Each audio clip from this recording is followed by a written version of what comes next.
Bismillah ar-Rahman ar-Rahim. Assalamu alaikum. Welcome back. 10 past 8 exactly. News and views on Salam Media with me, Julie Ali. Welcome to the program and please do become a part of the conversation. A very good morning to you, Foster Mohale, spokesperson of the Department of Health. And of course, the big news as far as the department is concerned is that you have noted a misleading message circulating through social media platforms attributed to the Ministry of Health, calling for everyone to wear a mask because of the alleged detection of a new variant of the Omicron virus. And of course, that is of concern to the department because this does seem to be, once again, fake news creating possible panic. Welcome. And what is the actual story here? Good morning to you and good morning to your listeners, and thanks for this opportunity and greetings to and compliments of the new season. Yes, in terms of the fake news, remember that since the outbreak of this pandemic, we've been dealing with another pandemic in the form of fake news and misinformation by those whose intention is to frustrate our people, to mislead, misinform our public as far as COVID-19 is concerned. So even during this time, we've received just before Christmas, I think around mid-December, we've received this fake news message which was attributed to the Ministry of Health calling for people to wear the mask because the new variant of COVID-19 Omicron called XBB was detected, which which was alleged to be deadly and transmissible. So unfortunately, this was not communicated by the Ministry of Health, and it was misleading. And by that time, this variant called XBB was not yet announced or detected in South Africa. Hence, we had to dismiss this in order to calm, in order to allay fears that people must panic instead of them protecting themselves. But what we have, when we continue to do our research, we have found that the same message was first distributed on social media in Singapore. You can imagine, as it is, Sure. so it was attributed to the Ministry of Health in Singapore. But when it was circulated in South Africa, they just said the Ministry of Health, but it was proven to be wrong because even other international media like your Reuters, they try to analyze this, look into this, and tell us that this is wrong, it's not correct. Okay, so we are aware that China, certain cities in China, over the festive period and leading up to the festive period for a couple of months in a row, in fact, have been under total lockdown because they have also detected COVID-19. I'm not sure if it was the new variant XBB, but the situation there was pretty dire, and I'm wondering if that didn't start the panic all around the world. But that being said, then, for now, what is it that we are going to expect the South African public to be adhering to? And undoubtedly, the Department of Health is in close contact with the World Health Organization because that is where you would take your cue from regarding coronavirus and all the different variants of this virus. There's also issues around, again, could probably be fake news regarding traveling, supposed or alleged traveling bans around the world uh, on people coming in from different parts of the world to South Africa. Is there any truth in that rumor? Yeah, what we can confirm is that they was closely monitoring the situation in China and other parts of the world. Yes, we are very concerned about the situation because once another country is experiencing a surge in cases, that can easily affect other countries. So, as we say, for South Africans, while we continue to monitoring other countries, the situation in other countries, then we will say we need to protect ourselves, continue to take vaccine, so that in case that situation spreads into the country, then at least we know that majority of our people are protected. So there's no need to worry about what's happening in China, in the US and other parts of the world.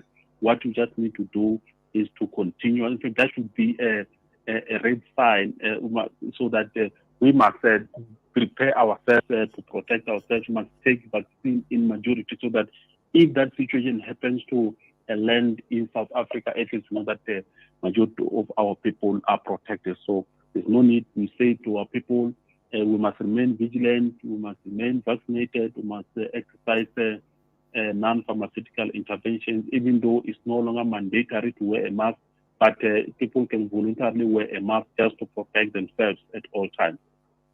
Okay, now I understand that the Minister of Health, Mr. Patla, has indicated that a water sample was taken for testing and the variant was discovered. I'm wondering what led up to that. And apparently, this sample was tested at Stellenbosch University. So obviously, that sample was taken in the Western Cape. The report suggests it was a random sample, but why particularly the Western Cape? Why particularly Stellenbosch University? Were there concerns because of the high number of foreign tourists in the Western Cape? Or was this just really done very randomly? Yeah, no, this was done randomly. It was not necessarily in the Western Cape. Unfortunately, the scientists, the network genomic networking sequencing, they are based in the University of Stellenbosch in the Western Cape. So that does not necessarily mean that was detected in the Western Cape. So it's just like when you do research, your office might be in Johannesburg, as you're saying, but we find that your research you spread over other provinces. So if you make some findings, that does not mean all, because offices are based in Johannesburg. It means all the fingers must be pointed around the Johannesburg, around your offices. So all what we're doing, they detected that through a random testing.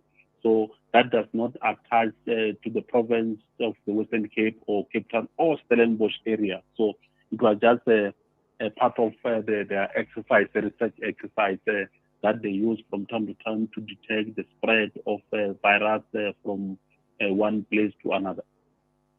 And rightly so, and we are, as South African citizens, very pleased that these type of random testings is undertaken through our wastewater systems to indicate what type of viruses are doing the rounds and could possibly pose a threat to us as South Africans. But let's also look at another issue. The head of Division of Public Health Surveillance and Response at the National Institute for Communicable Diseases, Dr. Michelle Groom, has said that the latest findings were not surprising. She adds that the XBB.1.5 may not become a dominant variant. Do we know why she's made a statement like that? Yes, she remember they've tested all the different variants, but also they communicate with their counterparts in other parts of the world where there's a surge in cases driven by this variant called the XBB.1.5. So far, there is no variant of concern which would be more severe and transmissible as compared to our previous variant called the Beta and Delta, which has caused serious damage, claimed many lives of our people, led to many people hospitalized, led to us as government to establish what we call the field hospitals. So far, all the current variants, because that is part of, it's a sub-variant of the current dominant variant called Omicron. So, and generally, as you know, that Omicron is less severe, as much as transmissible, it's less severe. It does not cause severe health complications. It does not lead to many deaths as compared to the previous variants of Delta and Beta. So she's very correct, because that is just a baby or a branch of Omicron variant. Okay, so then, Foster, my final question to you is South Africa is supposedly ramping up testing and the vaccine drive after the emergence of this new variant. If it is not, an issue of concern, why is the Department of Health now encouraging people above the age of 18 years old to go for booster shots, and also have gone on to say that we're already in a situation of herd immunity? If that is in fact the case, is it really necessary for booster shots? Yeah, no, it's very necessary for booster shot because the bottom line is that the COVID-19 is still among us. As much as the current variants are not severe, they continue to claim lives of our people. On a weekly basis, we report about between 50 and 80 deaths. So 50 to 80 people, they lose their lives on a weekly basis. So this means that COVID-19 is still there, is still claiming the lives, is still causing some severe complications, especially for people, your elderly, the people who are living with other underlying conditions like your asthma, your TB, your HIV, your diabetes, and all those things. So, hence we say people, especially those who are compromised, the vulnerable groups, they must continue to take this vaccine, including the others who feel that we are healthy. We might think we are healthy, but we don't know that as much as we are not testing on a weekly basis, we don't do what we call the health screening testing, and on a weekly and daily basis. You'll never know. You might feel well today, healthy today. The following day, you might be attacked by a different virus, which once you are affected by COVID-19, then your immune system is already compromised, it's weakened by other viruses. So this virus, then it makes it easier for COVID-19 to just come and cruise in your body. Okay, so let's look at this vaccine drive then. Is it going to be similar to what we saw previously, which ran truly very, very well? I mean, the health department had set up clinics all around the country in community centers, in schools, etc., etc. Is the drive going to be as big and as aggressive? Um, if not, then how does one access these vaccines? Where do you go to without having to wait long periods of time? Hopefully, it's going to be a very easy and efficient process. And what documentation do you need to take along with you to prove how many previous vaccines you've had, or if you're a first timer? Yeah, no, remember we've registered all people who have vaccinated on our system called the EVDS, which stands Yeah. for Electronic Vaccination Data System. So we don't need to bring previous proof of vaccination. Just bring your proof of identity because we've got your details. Once we punch your identity number on our system, it's going to tell us that the foster you have vaccinated, you have received the second dose, you have even received the first booster dose. So you just bring your birth certificate, your ID copy, your passport, or any official document that you have, so that we'll be able to record you on our system in order to account how many people have been vaccinated against the vaccines that they've procured. Because we have to account for each and every Mm. dose that they've used, because we're using the public funds. Okay, so as we wrap up the interview this morning, when is the vaccination drive being rolled out, and where do we go to for our vaccines for the booster? Yeah, no, our vaccination, you remember that since the situation has improved in the country, so we have to close a number of vaccination sites, especially the private sites and other public sites. So for now, we have incorporated our vaccination services into our primary health services, meaning you can get your vaccine, COVID-19 vaccine, at your nearest clinic, at your nearest hospital, as you go. So we try to make it convenient for people when they go to clinic for other health appointments, so that they can easily and conveniently access the COVID-19 vaccine. So, and lucky enough, some other private sites are still operating. So if you want to know which a private vaccination site is still operating, you just go to the following website and check the vaccine, which is a vaccine site which is still operating, which is www.findmyjab as one word, www.findmyjab.co.za. So then you can be able to choose your nearest area, because this has got the automatically embedded GPS. It's going to tell you the nearest vaccination site which is still operational apart from the clinics and the hospitals. Okay, can you just repeat that? Find my what? Can you spell out the last bit for me, please? Or is find my Yes. jab is JAB.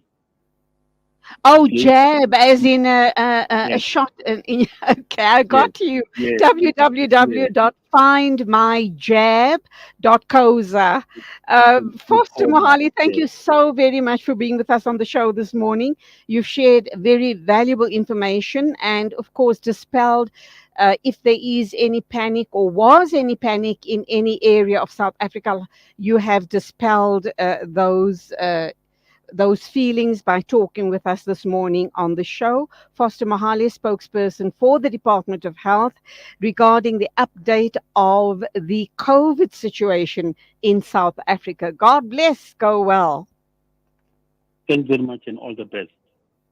It is exactly 26 after 8. News and views on Salam Media. Still to come on the show. Let's give you a quick rundown. We are going to be talking with Lynette Dixon. And this is an amazing local drive for back to school kids. And it's a back to school supply drive. We're going to wrap up with that interview. So it will come on at about 9:50 a.m. this morning. And of course, regarding back to school, no show would be complete without the input of my dear colleague, Appa Miriam Mia. She is the host of the educational program at Salam Media, and she is also one of our lead presenters here at Salam Media. She's going to talk about how to properly prepare for the 2023 academic year. That's coming up at about 9:30. And then Chad Thomas, CEO of IRS Forensic Investigations, is going to be talking to us about the arrest of an alleged kidnapping kingpin wanted for cases where ransom demands were made in Mozambique. Also on the show, Matina Mohammed, National Coordinator of the South African National Quran Council, is going to talk with us about the upcoming 13th National Quran Memorization Competition Finals. Inshallah, Alhamdulillah, it is going to be happening this Saturday. She'll give us all of those details. Next up, we are going to be talking with the leader of the NFP in Parliament, Mr. Ahmed Mansour Sheikh Imam. And the NFP calls for surviving apartheid ministers to come clean and share details of unreported atrocities during the dark days of apartheid. All of that and more coming up on the show. It is exactly 8:28 right here on Salam Media.